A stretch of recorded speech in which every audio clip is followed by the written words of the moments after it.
Meow. I'm not bad anymore. Classic good person thing to Classic say. thing a good person has to say. Hello Intrepid fans! So I recently hosted a poll on my Tumblr and Instagram page Fushigi Ari. I asked Dimension 20 fans who they would like to see a fan art of next. It was a close race, but Kalina from Fantasy High ended up winning. I'm really excited about this because it's a great opportunity to draw a non-humanoid character. So today I am going to show you my whole process, start to finish, of how I go about designing a character, what the prep work's like, what the sketching's like, and how I color. So let's get started. To kick things off, I'm gathering references. One of the first ideas that popped into my mind was Yoshitaka Amano, but Tabaxi. And luckily he's also done some cat people in the past, so I'm going to draw on that as well. As for the pose, since Kalina is a secretive dark figure, I'm looking up ninja poses at first, but the standard ninja search doesn't really give me much. I want more movement. I want a more cat-like vibe. I then move on to try cat burglar to see if this yields any better result, but I'm still having trouble getting the energy I'm looking for.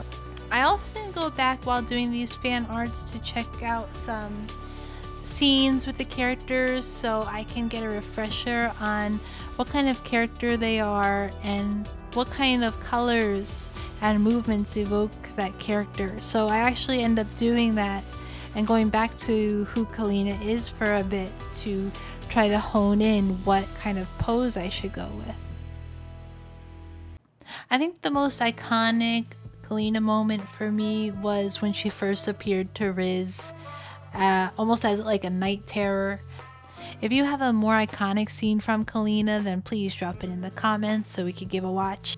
I definitely don't want to do something that is too similar to the original character art. So eventually I end up getting a couple, maybe 3 to 6 references that I think could possibly be good, and from there I jump into thumbnails.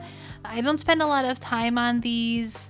I just get a sense of the movement and what's gonna look good on the paper as far as composition goes. And from these I'll pick maybe 1 or 2 to develop further and see if it feels right. So as you can see from this one, I was really drawn to this pose. It looks slightly menacing and it has that cat-like crawling that I think evokes Kalina well. So I jump into that and immediately I'm starting to try to channel Amano through this, and I end up taking the sketch quite far. I'm really drawn to the face and I think it's working very well. Sometimes depending on the subject, I will go less far with the sketch as a lot more can be done in Procreate. But since I'm having such fun with the sketch and it's really speaking to me, I choose to take it pretty far as the line work goes. You could see that in the end I even choose to indicate where the light and shadow will fall, and I'm very happy with this sketch at this point. So the next step is to take it into Procreate and start to incorporate color. So now that the line work is done, I can jump right into the coloring process. I have my iPad Pro here and handy Apple Pencil. So let's get started on that. So right away I jump in with color. I think I was very inspired during this design in particular. I know that Kalina is a black cat. She's got those green glowing eyes. So I know that this is just going to be a bunch of dark colors on this light background. That's going to be the most visually striking. But I'm not going to go pure black. So I play around with some gold tones and some blues. And at this point, I'm really just going by instinct. I choose blue as if the skylight is coming down on her to contrast with the warmer darks of the side that's facing away from us. And we have to remember Kalina was also the familiar of Ankara, so this kind of blue and goldish colors harken to those almost noble like qualities she has. After playing around with the colors for a bit, I go back and refine the line work. Sometimes, I would say most of the time, I usually do this step first, but sometimes I just want to jump into color and have fun. But at this point, since I have a good sense of where the color is going, I need to go back and see where my line work is. I decided to use gold here as well, which I think will contrast nicely with the darks. And as far as her outfit goes, I switched it up a little bit just so it wasn't one-to-one of what the original character design looked like. She has a little bit of shoulder pad armor there and some design on her hood and the armor, just to give it a bit more interest than having it being all plain black clothes. Since the lines are a little dark, I'm going over them with an even brighter gold, and I use a little chromatic aberration to give it a bit more life and interest. Now I'm trying to figure out the lights and how the light is gonna hit the side of her face and cast the other side in darkness, which is a pretty typical lighting situation for morally dubious characters, I would say.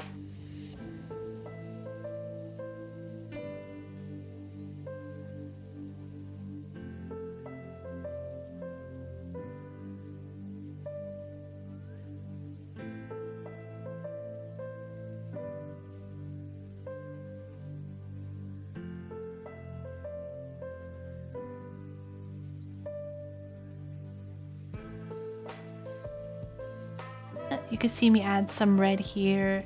It's kind of a contrast to the greenish gold of those warmer shadows.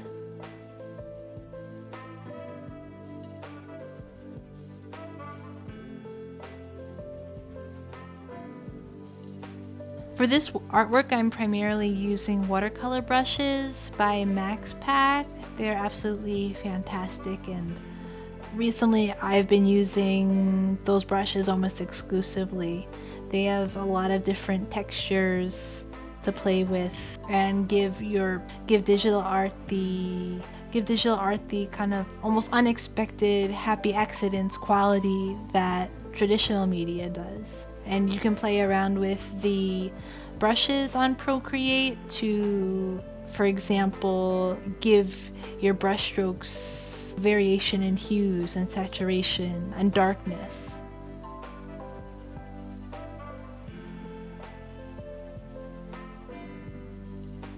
Here I am making some final refinements on the line work. Also, it's really important to check your values once you start color. The way I do color is very loose, so sometimes the value structure can get a bit lost if I'm not careful. So what I like to do is just take a snapshot of where I'm at and then desaturate that completely to see if the value structure still makes sense and is legible.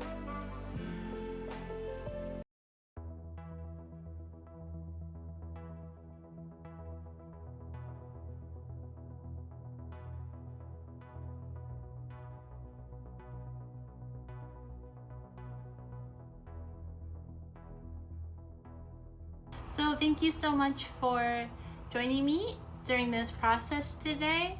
If you have any questions about my process or the types of tools I use and so forth, you can leave them in the comments below. Also, please tell me who else you'd like to see next, because I'm a very indecisive person, and if I get some hint as to who I should draw next, that would be very helpful for me. So please like and subscribe if you enjoyed this video, and I'll see you in the next one.